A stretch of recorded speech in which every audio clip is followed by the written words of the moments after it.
Hello, everybody, and welcome to the Common Rumen podcast. And today's topic is about the evolution of Greek coinage. In this podcast, we will be tackling the uses and ideas of trade when linked with coins. Let's dive right into it, shall we? According to Herodotus, the father of history, the Lydians were the first people to invent and use silver and gold coins around the time of 650 BC. The earliest known coins were made out of electrum, an alloy of gold and silver. These coins were found under the Temple of Artemis located at Izmir, Turkey. Now, the first Greek coins appeared in Aegina, around 600 BCE or perhaps even earlier. Greek coins were silver and were associated with the icon of a turtle. The turtle at the time was a symbol of prosperity through the Maritimes. As for the functionality, one of the main ideas is trade. Trade in the ancient world functioned under a barter system. As trade progressed, some items became more valuable and needed more collateral. So that's where large metal bars such as bronze and copper came in. Eventually, the people came to the conclusion that they needed a more portable and universal material that could be used in trade, hence the reason for coins. Another reason for their use were for the Greek mercenaries wanting to be paid in precious metals at the time of their service, and they needed a more convenient way to carry their wages. These warriors needed a kind of payment that was universal and that could apply to everybody. Greek coinage can be divided into three periods: Archaic, Classical, and the Hellenistic. The Archaic era of coinage lasted from 600 to 480 BC, and these coins were small and were typically made up of gold, silver, or bronze.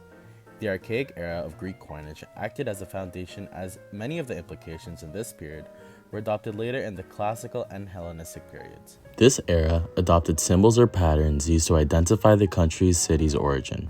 In fact, as we look further into the references of these symbols, we're able to see that the Greeks used different symbols with the places they were trading with.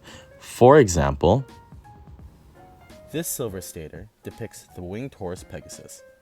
These staters were important for conducting trade with Corinthian colonies in Sicily and along the Adriatic coast. These coins came in many sizes, but larger coins were often used for a long-distance trade. These were a more convenient way of paying for a large quantity of goods. As for the design of the coins, were made so simple so that everybody would recognize these immediately. These coins circulated very widely around the Achaemenid Empire. These coins were discovered in hordes such as the Gazat horde, the Apadana horde, and as very far east to ancient India with the Pushkalavati horde. This photo goes to show that the Greeks had means of networking with places other than the Greek world, and with coins as a medium, it became easier to acquire the things that they desired. The reasons the Greeks had to trade this much was because the Greeks did not have soil that was good enough for growing agriculture. The Greeks heavily relied on trade as a means to survive. In terms of economy, the Greeks bartered in exchange for goods like metal, grain, and timber. The Classical period lasted from 480 to 323 BC.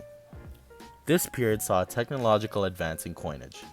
Coins of this period saw an upgrade of aesthetic quality.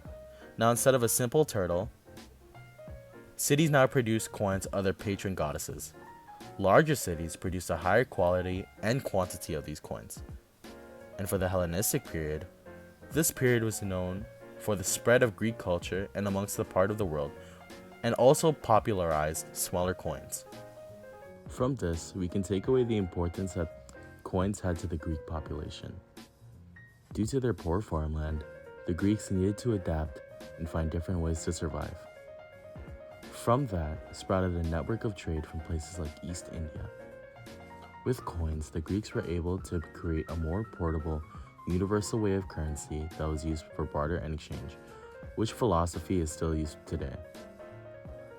Though we have different ways of the idea of currency, the overall idea of trade with money as a medium stays relevant to this day. Now, I hope you enjoyed my podcast. Thank you for tuning in, and I hope to see you in the next one. I'll be here. Will you?